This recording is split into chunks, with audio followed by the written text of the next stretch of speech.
we are in this time where we have all these channels available to us. And Jack, I've heard you speak of this recently, this kind of duality of existence we live within. We can, be flipping across the TV channels or our social feeds and checking out the latest gossip from the Grammys, and then within seconds, we're witnessing the horrors of what is happening around the world.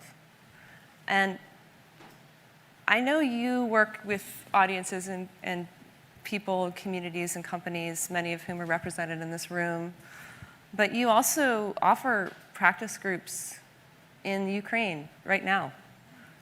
And I'm wondering if you can help us together, whether it's individually or in community, reconcile this duality that's in us all. How do we endure, whether it's with our practice or other ways of living, this difficulty of such different human experiences that are in our day-to-day exposure?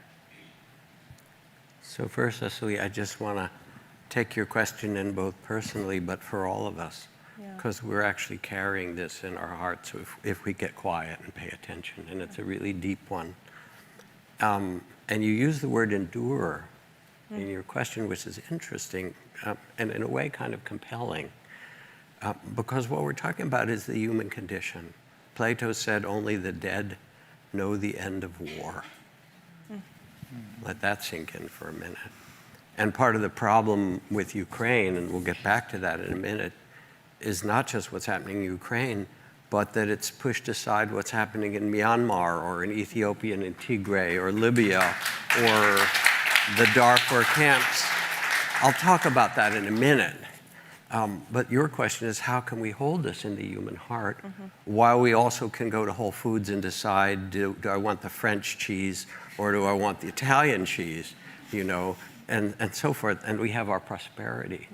And I don't have a simple answer, because there isn't one. I think to be a human being means we have to carry the unbearable beauty of the world, that in the 45 minutes we'll be talking, there will be a billion acts of kindness, of parents making scrambled eggs or boiled rice for their children, and people helping someone down the stairs or across the street, and there'll be acts of violence.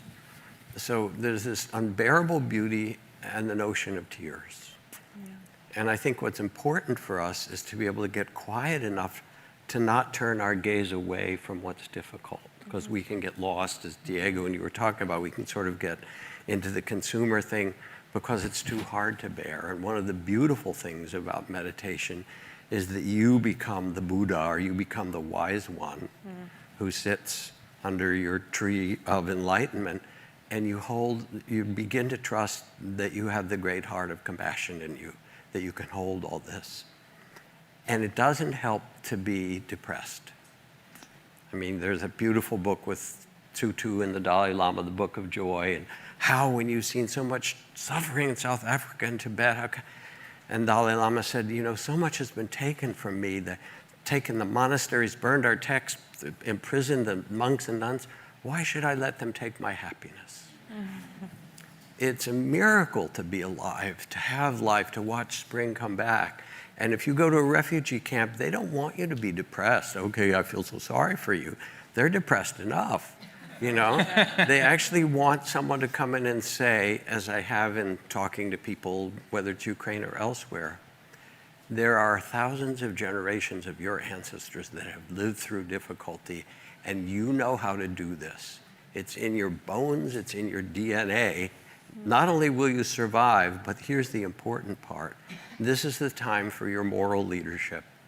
This is the time when your values get tested and whether you can do this. Because I have friends, this famous nonviolent, wonderful person who called and said, I'm ready to sell what I have and buy missiles for the Ukrainians, right? And I said to her, after a life of nonviolence, I said, here's my problem, dear.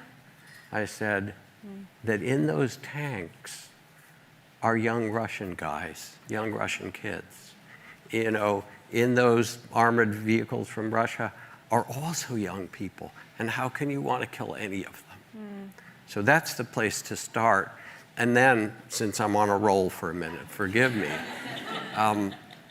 we have a collective responsibility. All right, the USA is a warlike nation. We've had one war after another, and I can't tell you when the Soviet Union collapsed, there was this huge depression that swept over the Pentagon because we didn't have a good enemy to get all that money. You think I'm kidding? This is literal, and it's true. Now we've got a good enemy again. It's all we defunded the State Department. Benjamin Rush, who was a signer of the Declaration of Independence, wanted a defense or war department and a peacemaking department. Never been funded. We put $1 trillion into weapons. We sell them all around the world, and then we don't feel safe. There has to be yeah, duh.